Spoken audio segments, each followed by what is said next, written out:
Bismillahirrahmanirrahim. Assalamualaikum warahmatullahi wabarakatuh. Hai semuanya, saya Maudiah Panirifko, mahasiswi UIN Sunan Gunung Jati Bandung, jurusan Bimbingan Konseling Islam semester 5.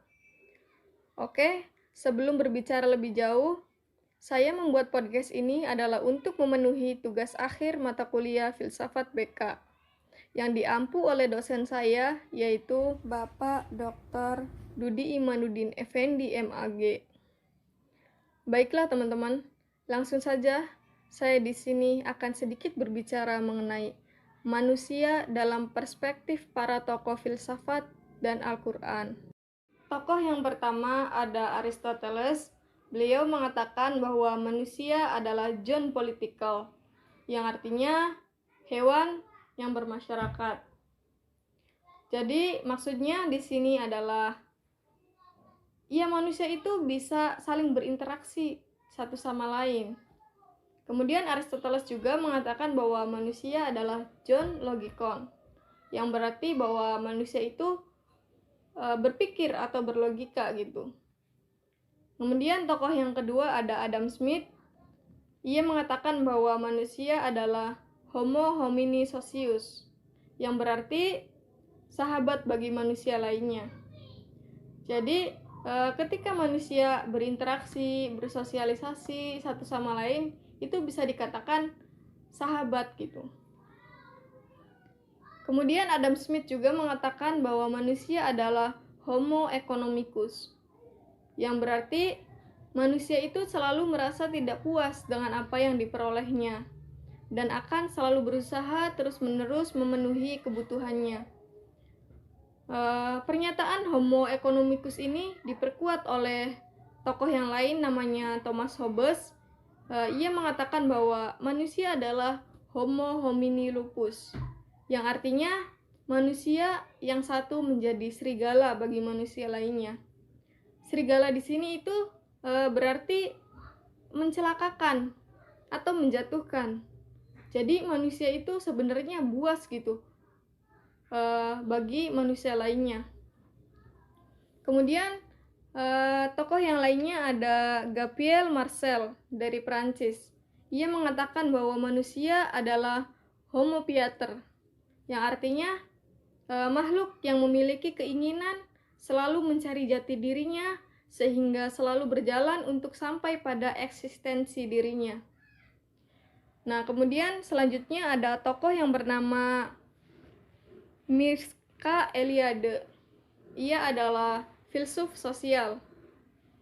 Ia mengatakan bahwa manusia merupakan homo religiositas, yang berarti manusia adalah makhluk yang selalu ingin berlindung kepada Tuhan. Kenapa begitu? Karena supaya bertemu dengan kebajikan-kebajikan dan makna-makna dalam hidupnya.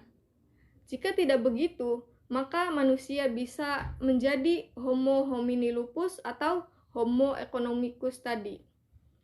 Kemudian menurut tokoh yang lainnya ada Max Frisch. Ia mengatakan bahwa manusia adalah Homo faber, yang berarti makhluk pekerja yang selalu berusaha dalam rangka memenuhi kebutuhan hidupnya. Kemudian menurut tokoh yang lainnya ada Johann Huizinga. Ia mengatakan bahwa manusia adalah Homo ludens, yang berarti makhluk yang selalu memainkan permainan. Yang terakhir ada filsuf namanya Pythagoras.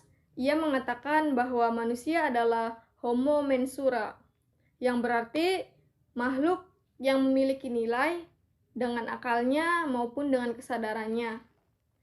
Jadi dengan integritas dirinya, manusia itu bisa menilai gitu.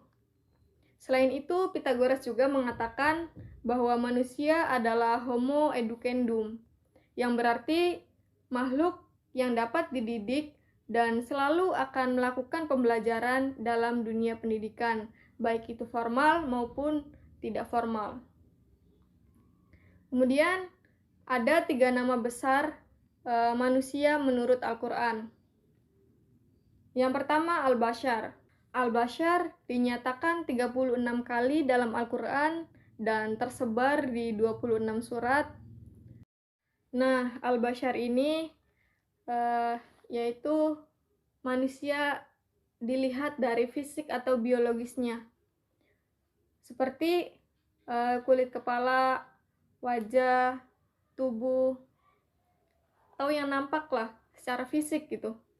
Jadi manusia itu memiliki sifat kemanusiaan yang punya batasan dalam dirinya, seperti makan, minum, kebutuhan seks, keamanan, kebahagiaan, dan lain sebagainya. Kemudian yang kedua, ada al-insan.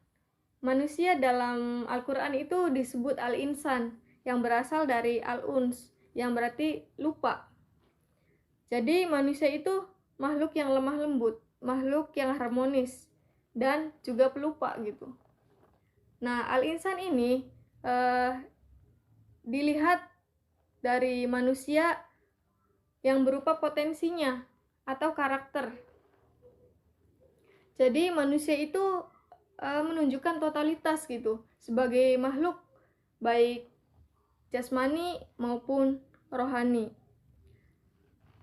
Nah, manusia juga memiliki berbagai potensi yang dimiliki, seperti sebagai makhluk Allah yang unik, yang istimewa, yang sempurna, dan memiliki perbedaan individual antara satu dengan yang lainnya.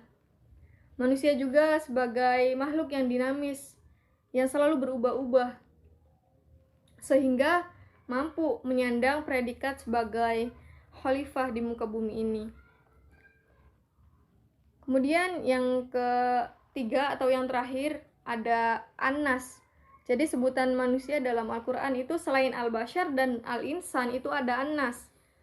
An-Nas ini melihat manusia dari sisi sosialnya atau sisi bermasyarakatnya, yang artinya berarti manusia itu menunjukkan pada eksistensi sebagai makhluk hidup atau sebagai makhluk sosial secara keseluruhan tanpa melihat status keimanan atau kekafiran gitu. Jadi menganggap satu sama lain itu sama. Ya mungkin itu saja yang dapat saya sampaikan. Atas segala kekurangan atau bahkan jika ada kesalahan, saya mohon maaf yang sebesar-besarnya.